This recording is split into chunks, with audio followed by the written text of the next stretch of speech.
Students, welcome to online class English. Today's task grammar, that is narration. So follow the board. তাহলে narration মানে হচ্ছে উক্তি। আমরা যে বিশেষ কথা বলি, কোনো বিবৃতি প্রকাশ করি, তাকে কিন্তু বলা হয় উক্তি বা narration। তাহলে আমরা যখন কোনো বিশেষ উক্তি ব্যবহার করি তখন তাকে বলা হয় ন্যারেশন। তো ন্যারেশন কথার অর্থ হলো উক্তি বা কোনো একটা বিশেষ বিবৃতি। তো এর সংজ্ঞাটা লেখা যায়, আমরা যখন কোনো বিশেষ বিবৃতি প্রকাশ করি তাকে ন্যারেশন বা উক্তি বলে। ন্যারেশন দুই প্রকার,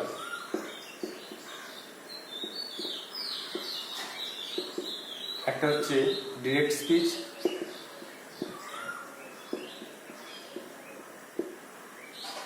মানে হচ্ছে প্রত্যক্ষ উক্তি। বক্তা সরাসরি এই কথাটা বলছে, তাকে বলে প্রত্যক্ষ উক্তি। 2 নম্বরে ইনডিরেক্ট স্পিচ,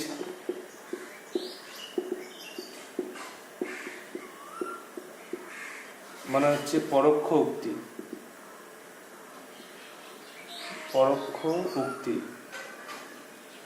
মানে হচ্ছে বক্তার অনুপস্থিতিতে অন্য কেউ সে কথাটা প্রকাশ করছে, সেটা হচ্ছে ইনডিরেক্ট স্পিচ।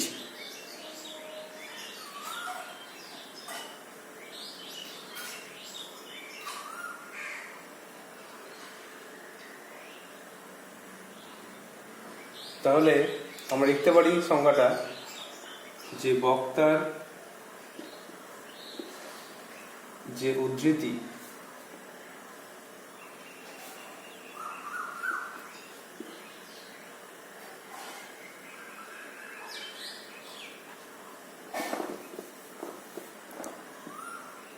বা বক্তার বক্তব্য লিখি,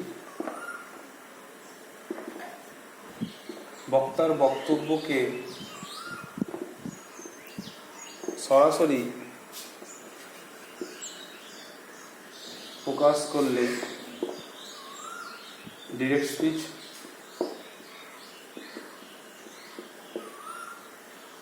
বক্তা নিজে বললে, এবং বক্তার কথাকে বা বক্তার বক্তব্যকে অন্য কেউ প্রকাশ করলে,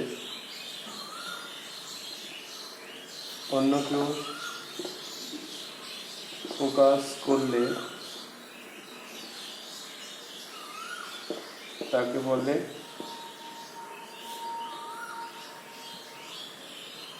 ইনডিরেক্ট স্পিচ।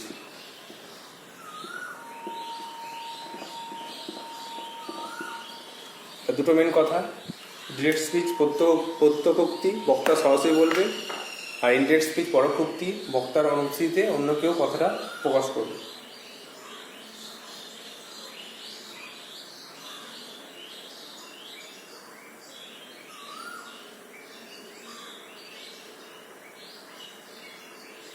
এবার একটা এক্সাম্পল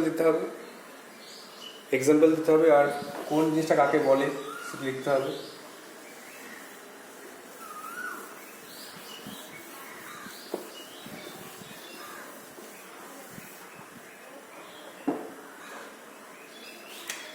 এক্সাম্পল, প্রথমে direct,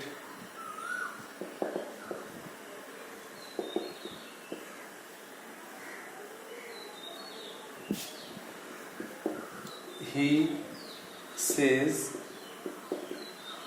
I am very happy। সে বলে আমি খুব খুশি বা সুখী, আমি খুব সুখী।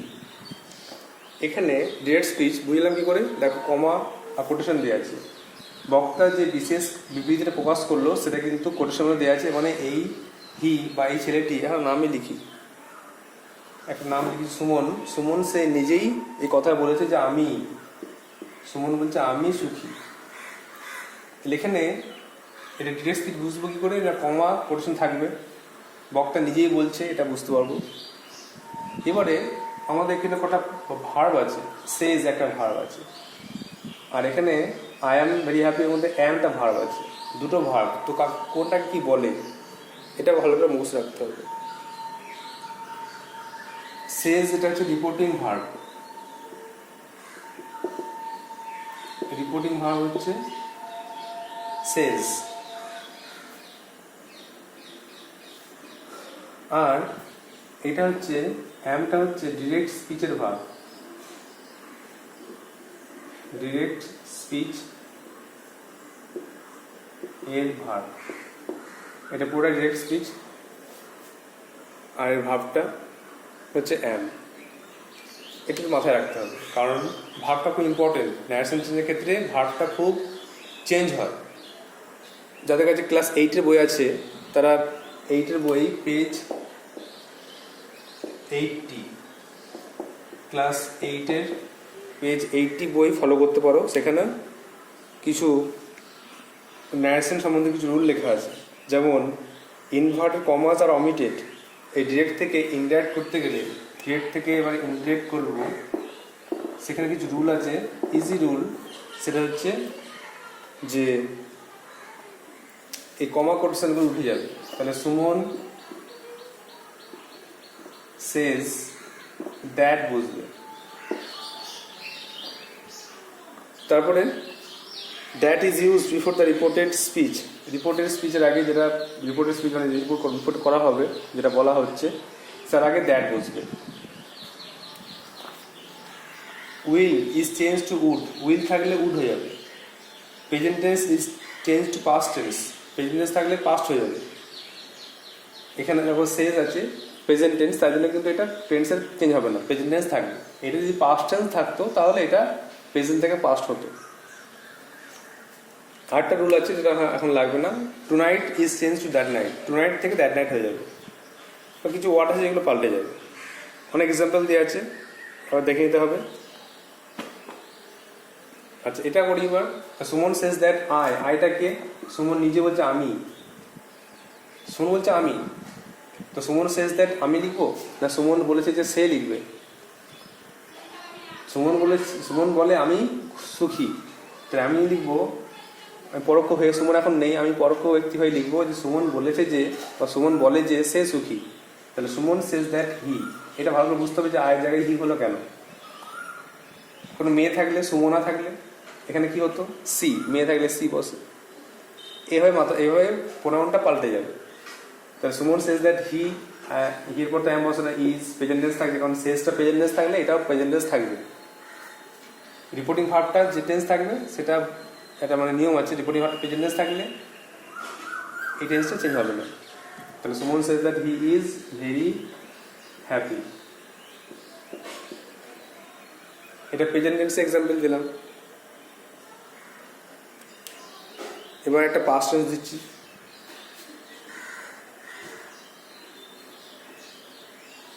এটা বুঝতে পেরেছো নিশ্চয়ই। নেক্সট একটা পাস্ট টেন্স দিচ্ছি।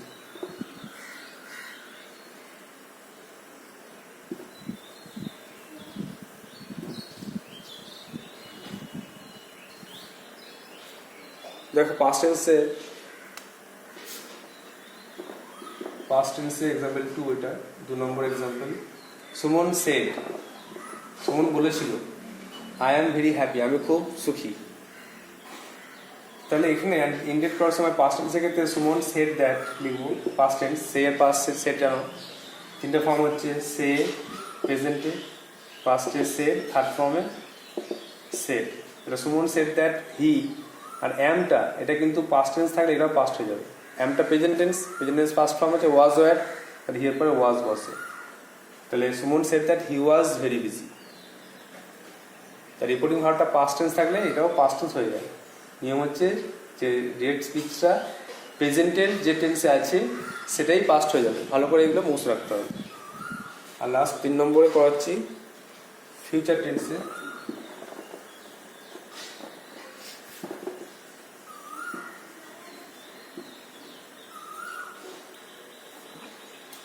যদি 3 নম্বরে ফিউচার টেন্স দেয়, ফিউচার টেন্স চিনব কী করে? স্যাল উইল থাকে, স্যাল উইল থাকবে। সুমন উইল সে, সুমন বলবে যে I am very happy. Suman কিছু একটা জিনিস পেয়েছে, তো আগে থেকে বলছে যে সুমন খুব খুশি হবে, কারণ সে একটা জিনিস পেয়েছে বলে। তো লেখা যায় Suman will say I am very happy. তো অ্যান্সার লিখবো সুমন উইল, এটা একই থাকবে, Suman will say that he. এর পরে কী হবে? এর পরে কিন্তু প্রেজেন্ট টেন্স একই থাকবে, ইজ থাকবে, he is very happy. Suman বলবে যে সে খুব সুখী। তাহলে রিপোর্টিং ভার্বটা প্রেজেন্ট টেন্স আর ফিউচার টেন্স থাকলে এই ডিরেক্ট স্পিচের ভার্বের কোনো চেঞ্জ হবে না। শুধু পাস্ট টেন্স থাকলে দেখুন চেঞ্জ হবে, এটা মাথায় রাখতে হবে। নেক্সট এবার আমরা দেখব যে ডিরেক্ট থেকে ইনডিরেক্ট স্পিচ করার নিয়ম। অনেকগুলো রুল আছে, সেই রুলগুলো ভালো করে মুখস্থ করতে হবে। ন্যাশনালে অনেক রুল আছে, ভালো করে এগুলো মুখস্থ না করলে পরবর্তী ক্ষেত্রে সমস্যা হবে। কিছু কিছু উত্তর হয়ে যাবে কিন্তু বাকিগুলো সমস্যা হবে। এই জন্য আমরা প্রথমে শুরু করছি নাম্বার এ, অ্যাসার্টিভ সেন্টেন্স। প্রত্যেকটা সেন্টেন্সের রুল আছে, তোমরা জানো সেন্টেন্সের 5টা ভাগ শিখেছো। তো আজকে অ্যাসার্টিভ সেন্টেন্সের রুলগুলো আলোচনা করা হচ্ছে।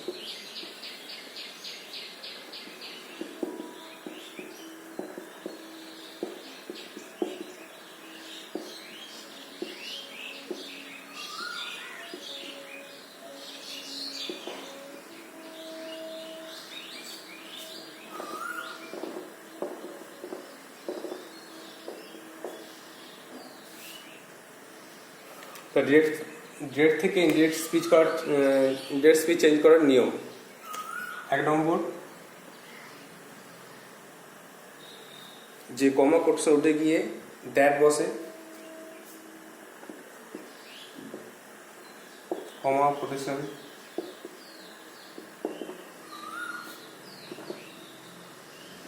উঠে গিয়ে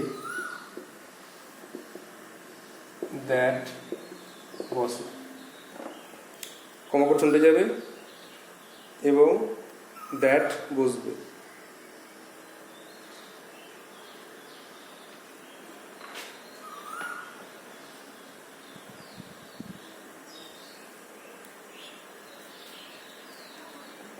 দু নম্বর নিয়ম, সেড টু থাকলে টোল্ড বসে।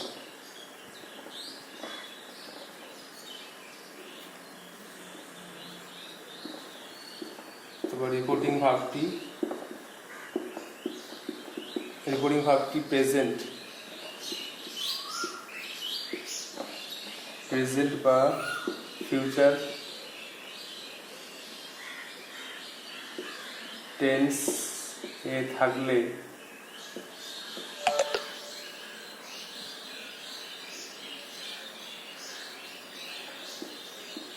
ডিরেক্ট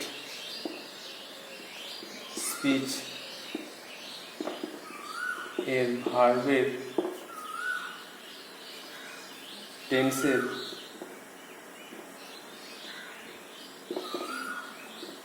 পরিবর্তন হয় না।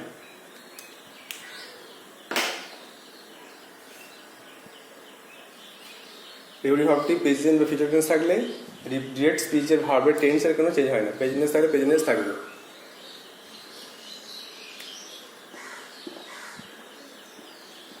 ডিরেক্ট স্পিচ দ্বারা ইউনিভার্সাল ট্রুথ বা হ্যাবিচুয়াল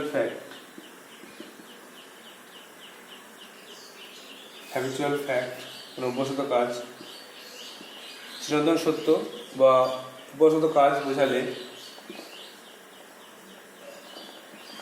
টেন্স এর পরিবর্তন হবে না, সেক্ষেত্রে প্রেজেন্ট টেন্স থাকলে পাস্ট হবে না। সো ডিরেক্ট স্পিচ দ্বারা যদি কোনো ইউনিভার্সাল ট্রুথ মানে চিরন্তন সত্য, যেমন সূর্য পূর্ব দিকে ওঠে, এগুলো হ্যাবিচুয়াল ফ্যাক্ট যেমন আমি প্রতিদিন সকালে হাঁটি, এগুলো থাকলে টেন্সের পরিবর্তন হবে না।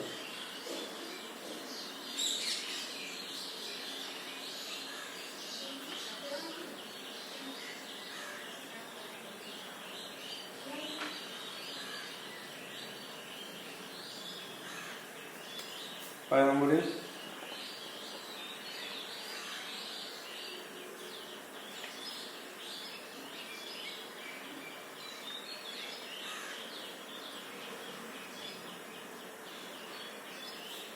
ডিরেক্ট স্পিচ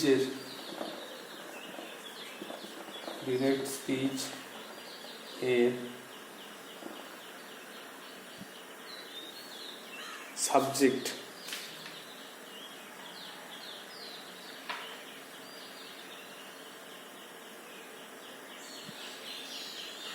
যে স্পিচের সাবজেক্ট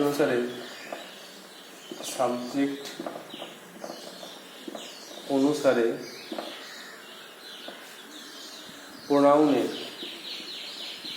প্রোনাউন থাকলে প্রোনাউনের পরিবর্তন হয়। যেমন সুমন বললাম, সুমন সেড আই, সেটা অ্যান্সার ইনডিরেক্ট হয়ে গেল সুমন সেড দ্যাট হি। তাহলে ডিরেক্ট স্পিচের সাবজেক্ট অনুযায়ী প্রোনাউনের পরিবর্তন হবে। তাহলে 5টা নিয়ম রিভিশন করো না একবার। কমা কোর্স মধ্যে গিয়ে দ্যাট বুঝবে, সেড টু সেড টোল্ড হবে। রিপোর্টিং ভার্বটি প্রেজেন্ট টেন্স বা ফিউচার টেন্স থাকলে ডিরেক্ট স্পিচের ভার্বের কোনো টেন্সের পরিবর্তন হবে না। ডিরেক্ট স্পিচের দ্বারা যদি কোনো ইউনিভার্সাল ট্রুথ বা হ্যাবিচুয়াল ফ্যাক্ট বোঝায় তাহলে কিন্তু টেন্সের পরিবর্তন হবে না। আর ডিরেক্ট স্পিচের সাবজেক্ট অনুসারে প্রোনাউনের পরিবর্তন হবে।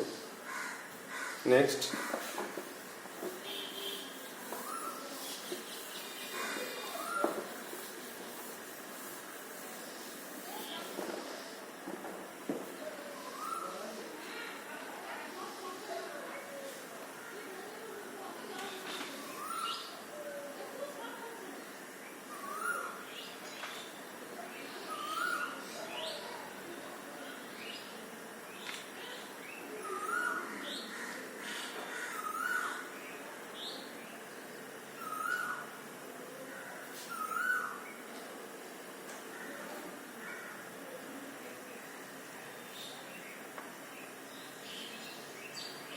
ছ নম্বরে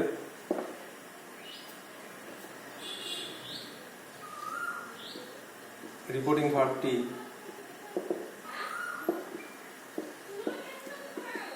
ভার্বটি প্রেজেন্ট টেন্স নয়, পাস্ট টেন্স। রিপোর্টিং ভার্বটি পাস্ট টেন্স থাকলে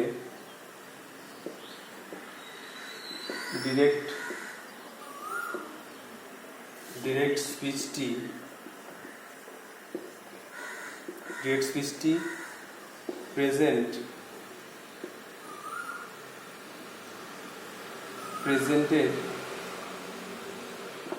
প্রেজেন্টের যে ফর্ম থাকে তা পাস্ট হয়ে যায়। যেমন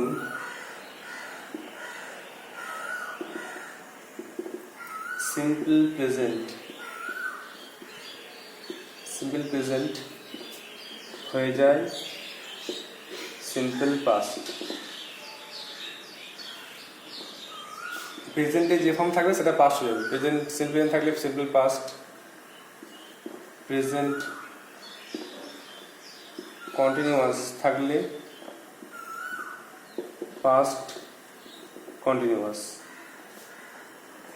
প্রেজেন্ট পারফেক্ট থাকলে পাস্ট পারফেক্ট। তার রিপোর্টিং ভার্বটি পাস্ট টেন্স থাকলে ডিরেক্ট স্পিচটি মানে যেটা কোশ্চেন থাকবে সেটা ডিরেক্ট স্পিচ যদি প্রেজেন্ট টেন্স থাকে সেটা প্রেজেন্টে যে ফর্মে থাকবে না কেন সেটাই পাস্ট হয়ে যাবে। সিম্পল প্রেজেন্ট থাকলে সিম্পল পাস্ট, প্রেজেন্ট কন্টিনিউয়াস থাকলে পাস্ট কন্টিনিউয়াস, পাস্ট আর প্রেজেন্ট পারফেক্ট থাকলে past perfect.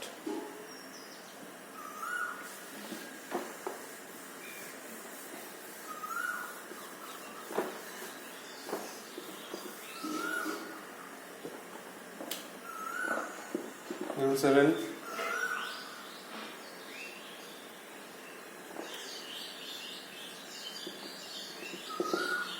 reporting verb past tense এ থাকলে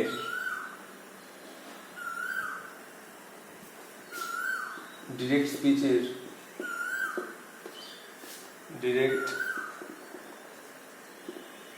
স্পিচের ভার্বটি চেঞ্জ হয়।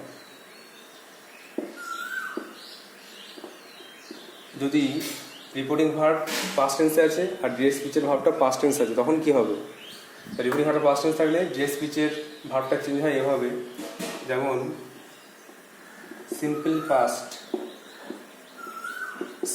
পাস্ট থাকলে হয়ে যায় পাস্ট পারফেক্ট। এটা খুব ইম্পর্টেন্ট নিয়ম। সিম্পল পাস্ট থাকলে পাস্ট পারফেক্ট, পাস্ট কন্টিনিউয়াস থাকলে পাস্ট পারফেক্ট কন্টিনিউয়াস। খুব ভালোভাবে মুখস্থ করতে হবে। সিম্পল পাস্ট থাকলে পাস্ট পারফেক্ট, পাস্ট কন্টিনিউয়াস থাকলে পাস্ট পারফেক্ট কন্টিনিউয়াস। আর এটা সহজ, যে পাস্ট পারফেক্ট থাকলে নো চেঞ্জ, একই থাকবে। পাস্ট পারফেক্ট থাকলে পাস্ট পারফেক্টই থাকবে, কোনো কিছু চেঞ্জ হবে না।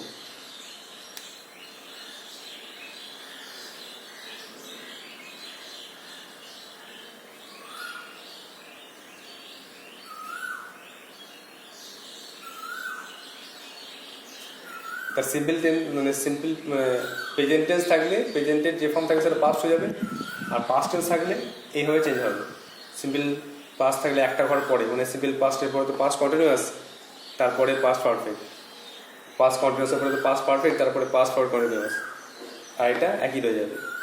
শুধু এই দুটো ভালো করে মুছে রাখতে হবে, এটা খুব ভুল হয়, সবচেয়ে ভুল হয় বেশি এটা।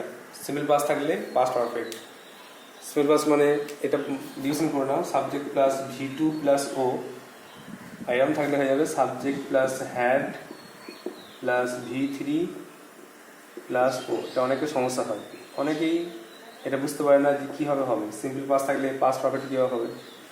পাস্ট পারফেক্টে বেশি রুল বেশি পড়ে, subject plus had plus V3 এটা মুখস্থ রাখতেই হয়। লাস্ট একটা রুল আছে, তো এই জন্য বলছি যে বেশি রুল আছে, এগুলো ভালো করে মুখস্থ না করলে কিন্তু এক্সাম্পল করা যাবে না। আজকে শুধু রুলগুলোই দেখাবো, পরের দিন থেকে এক্সাম্পলগুলো করবো।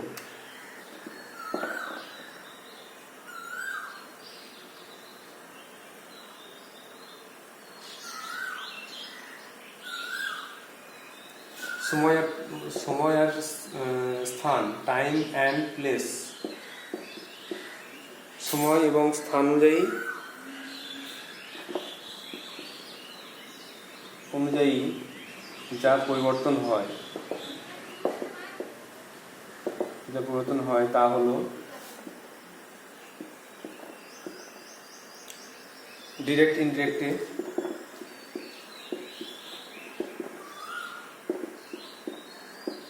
কি চেঞ্জ হবে দেখো। এক নম্বরে যদি দিস থাকে তাহলে সেটা ইনডিরেক্টে দ্যাট হয়ে যাবে। যদি দিস থাকে তাহলে দোজ, যদি হেয়ার থাকে দেয়ার। সব জায়গায় নয়, কি ব্যতিক্রম নিয়ম আছে হেয়ারের ক্ষেত্রে। নাও থাকলে দেন, টুডে থাকলে দ্যাট ডে,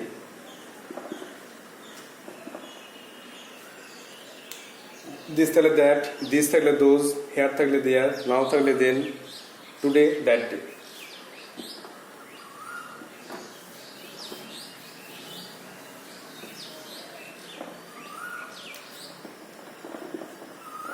খুব ইম্পর্টেন্ট টুমরো। টুমরো মানে পরের দিন, তাহলে the next day, the next day. খুব ইম্পর্টেন্ট ইয়েস্টারডে। ইয়েস্টারডে মানে হচ্ছে আগের দিন, মানে the previous, the previous day.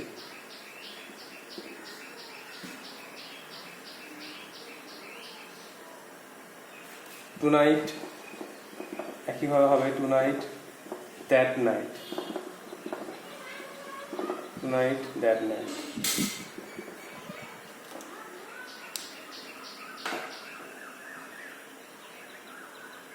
কিছু ক্ষেত্রে last night,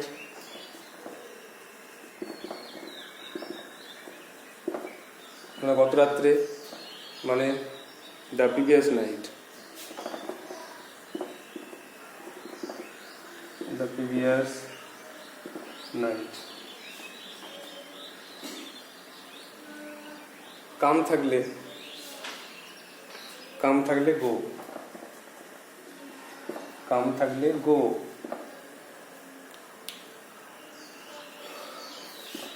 tomorrow, the next day. খুব ইম্পর্টেন্ট, স্টামাক দিয়ে রাখতে হবে, ভুল হয় অনেকের। ইয়েস্টারডে, দ্য প্রিভিয়াস ডে, আগের দিন। Tonight, that night, last night, previous night, come, গো।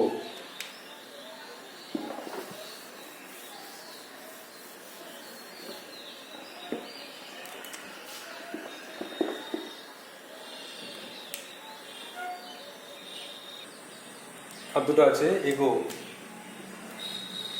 এগো থাকলে বিফোর, আগে পরে। আর লাস্ট ওয়ান দাস থাকবে সো অথবা দ্যাট ওয়ে।